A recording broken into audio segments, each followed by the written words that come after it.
کہ وہ اس میں اپنا رول پلے کریں. اور ایجوکیشن انسٹیٹیوشن میں سب سے امپورٹنٹ ٹیچر ہے. اگر ٹیچر اپنی رسپانسبلٹی کو انڈرسٹینڈ کرے کہ وہ جس وہ پوڈیم پہ کھڑا ہے اس کا کیا رول ہے, اس کا بہت important role. Because for the last 20 years I am teaching in university, اور میرا بلیو ہے کہ اسٹوڈنٹ آپ کی بات کو مانتے ہیں, سنتے ہیں, اور یہ ٹیچر کا ہوتا ہے کس طرح اپنے بچوں کو, اپنے اسٹوڈنٹ کو ایکسپوز کرتا ہے ٹورڈز epistemological values اور epistemological experiences. تو جو اس کا وہ ایکسپوئر ہے وہ بچوں کی کرٹیکل تھنکنگ میں ریفلیکٹ ہوتا ہے. اور سر میں جو آپ کی بات سے سمجھ پائی ہوں وہ یہ بات ہے کہ اگر کسی نے جرنلزم میں جانا ہوتا تھا تو وہ جرنلزم کو پڑھتا تھا, کوڈ آف ایتھکس پڑھتا تھا. لیکن اب ہر انڈیویجول کے لیے ان کوڈ آف ایتھکس کو پڑھنا ضروری ہے, کیونکہ سوشل میڈیا پہ ہر بندہ جرنلسٹ ہی بیٹھا ہوا ہے, انفارمیشن اپلوڈ کر رہا ہے. اب اس انفارمیشن کا امپیکٹ کیا ہے, نو بڈی نوز. دیکھیے یہ تو امپورٹنٹ چیز ہے نا کہ بیسیکلی کوالٹی اور کریڈیبلٹی جرنلزم کی بہت امپورٹنٹ پیرامیٹرز تھے. جرنلسٹک آبجیکٹیوٹی میں کریڈیبلٹی اور کوالٹی کی ایک سے تھی. لیکن اوبیسلی جب انپروفیشنل انٹرینڈ لوگوں کے اتنا زیادہ ایکسپوئر مل گیا ہے, obviously due to this unbalanced of information power کی وجہ سے, کہ وہ اپنا کوئی کسی بھی طرح کا کانٹینٹ اوپینین کھلے عام دے سکتے ہیں. اس کا اوبیسلی اس کا فائدہ بھی ہے, لیکن اگر ہم اس کو ایلیٹسٹ اسکول کے پرزم میں دیکھیں تو ایلیٹسٹ اسکول کے پرزم میں اوبیسلی اس کے بہت زیادہ نقصانات بھی ہیں. تو ہمیں لیکن اوبیسلی یہاں یہ تو بات ہے, اصل میں پرابلم وہاں آتا ہے کہ کیا ہم media when to talk about media literacy, کہ جو کامن آدمی ہے کیا وہ یہ ڈسٹنگوش کر سکتا ہے کہ کس سورس, کون سا سورس کریڈیبل. جیسے میں ایز اے ٹیچر کمیونیکیشن میں ڈسٹنگوش کر سکتا ہوں, کامن پرسن یہ ڈسٹنگوش نہیں کر سکتا کہ what do mean by credible and what do mean by it is not credible. تو وہاں پہ پھر یہ پرابلمس کریٹ ہوتے ہیں. تو اوبیسلی پھر یہاں پر جو میں بڑی تھوڑی سی سخت بات کرنے جا رہا ہوں, میں بھی لوگ اس کو لائک نہ کریں, یہاں پہ اسٹیٹ کی ذمہ داری ہے کہ اسٹیٹ ان چیزوں کو اتنے اچھے طریقے سے ریگولیٹ کرے کہ کسی سیکٹر کو اعتراض بھی نہ ہو. لیکن اسٹیٹ کا ہم جیسے ہماری اسٹیٹ تو, لیکن اسٹیٹ کا سب سے امپورٹنٹ جو پاور ہوتی ہے وہ یوتھ ہوتی ہے. جو اسٹیٹ کا سب سے امپورٹنٹ پاور کلب ہے وہ بھی افیکٹ نہ ہو. لیکن تو اسٹیٹ کی ریگولیشن بڑی امپورٹنٹ چیز ہے اس کانٹیکسٹ میں. سر ویسٹرن سوسائٹیز میں بھی اسٹیٹس ریگولرائز نہیں کر پائیں سوشل میڈیا کو, اس کے اوپر لاز کو امپلیمنٹ کرنا is far more difficult. دیکھیں ہم جب بھی ایگزامپل دیتے ہیں we talk about western societies. میں بھی یو ایس سے پڑھا ہوں, یو ایس میں رہا ہوں. دیکھیں ویسٹرن سوسائٹی میں ان کی جو یوتھ کی سیوک انگیجمنٹ ہے یا ان کا جو سیوک کلچر ہے یا ان کے اپنے کلچرل ٹیبوز کہہ لیں یا کلچر ایک ان کا جو ایک ایتھکس کا کلچر ہے, وہ وہاں پہ ان کی جو ان کا پبلک سفیئر ہے وہاں پہ وہ یوتھ کو ایٹومیٹکلی وہ لوگ لرن کرتے ہیں. وہاں پہ ایجوکیشن اور انفارمیشن کا لیول بہت ہائی ہے. ہماری سوسائٹی کا پرابلم ہی یہ ہے کہ ہم اس طرح سے ویلیوز کو انکلکیٹ نہیں کر پاتے ہمارے ڈفرینٹ انسٹیٹیوشنز اپنے نوجوانوں کے اندر. آپ یہ سمجھتے ہیں کہ ہمارے جو ایکچوئل مسائل ہیں وہ یہ ہیں کہ اپنے کلچر سے دوری ہماری آ گئی. اوبویسلی یس. نیوز بریک ہم لوگ شامل کرتے ہیں, واپس آئیں کنٹینیو کریں گے. ہمارے ساتھ رہیں, ایک نیوز بریک.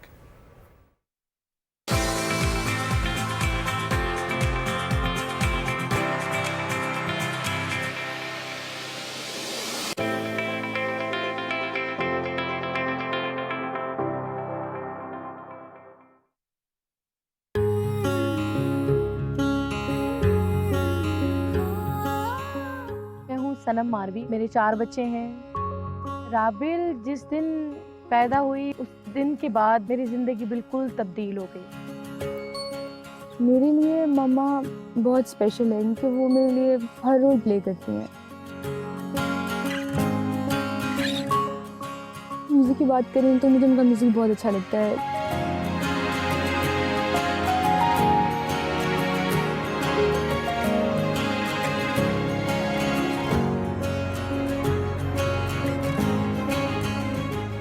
ماما نے جب مجھے کہا کہ ہم لوگ چلتے ہیں چھانگا مانگا, میں سرپرائز ہو گئی ایک دم سے.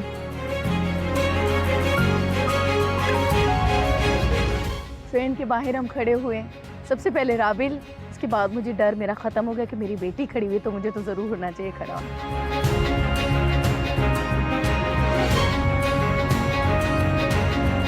میری بیسٹ فرینڈ میری بیٹی ہے. Happiness to me is being with my mother. I love you, Mama.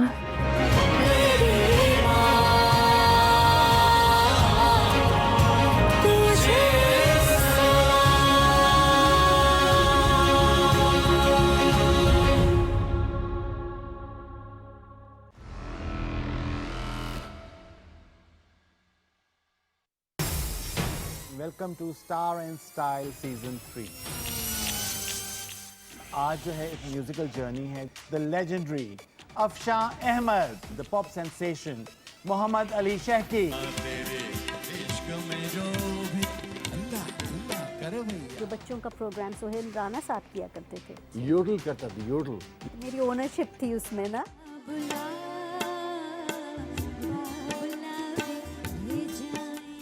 کام بہت محنت سے کیا ہے, تو وہ پوری کہانی چلتی تھی. Maybe it's become relatively easier. بہت زبردست صاحب ویڈیو بنا لیں گے. کچھ فرق تو ہوگا. جلد آپ سے ملاقات ہوگی اسٹار اینڈ اسٹائل سیزن 3 میں with Asim Yatiwana. Only on PTV Home. ستاروں کا جہاں.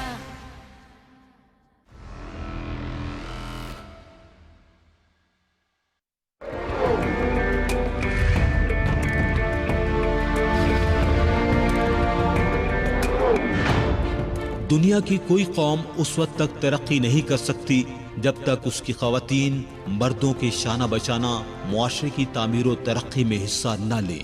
عورتوں کو گھر کی چار دیواری میں بند کرنے والے انسانیت کے مجرم ہیں.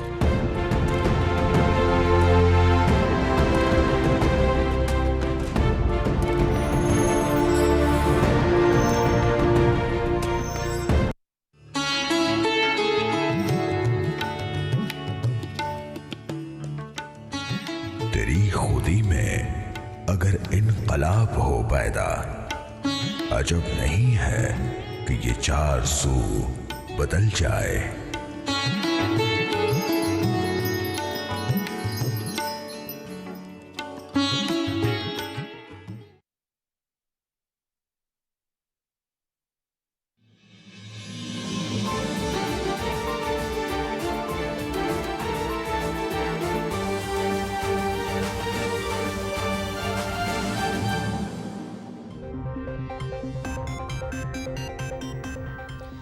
آئندہ مالی سال کا 140 کروڑ روپے حجم کا وفاقی بجٹ آج پارلیمنٹ میں پیش کیا جا رہا ہے.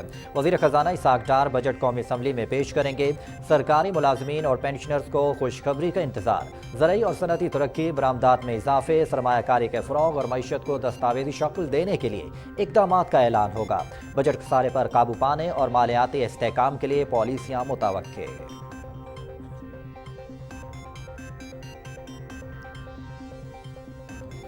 رواں مالی سال میں کرنٹ اکاؤنٹ خسارے میں 76% کمی, 11 ماہ میں ٹیکس محصولات میں 16% اضافہ.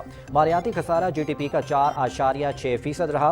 فیکس آمدن $1,568 رہی. غیر ملکی سرمایہ کاری $1,17 کروڑ. معاشی شرح نمو 0.29%. زرعی ترقی 1.55% رہنے کا امکان. رواں مالی سال کی اقتصادی جائزہ رپورٹ جاری کر دی گئی.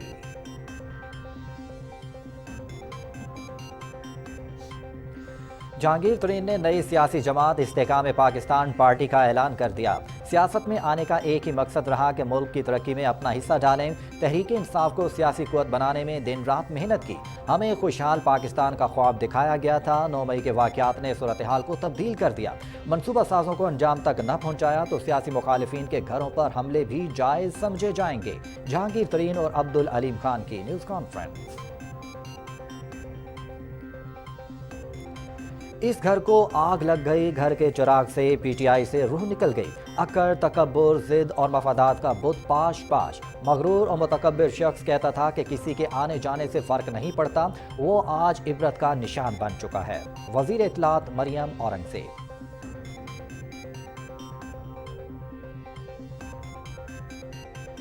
نگران وزیر اعلیٰ پنجاب محسن نقوی کی زیر صدارت اجلاس. ثانیہ 9 مئی کے واقعات میں ملوث شرپسندوں کے خلاف قانونی کارروائیوں اور پروسیکیوشن کے عمل پر پیش رفت پر غور. مزید 1163 شرپسندوں کا ڈیٹا بیس مل گیا. شناخت کا عمل شروع. تمام ضروری وسائل بروئے کار لا کر مفرور شرپسندوں کو قانون کے کٹہرے میں لایا جائے. محسن نقوی.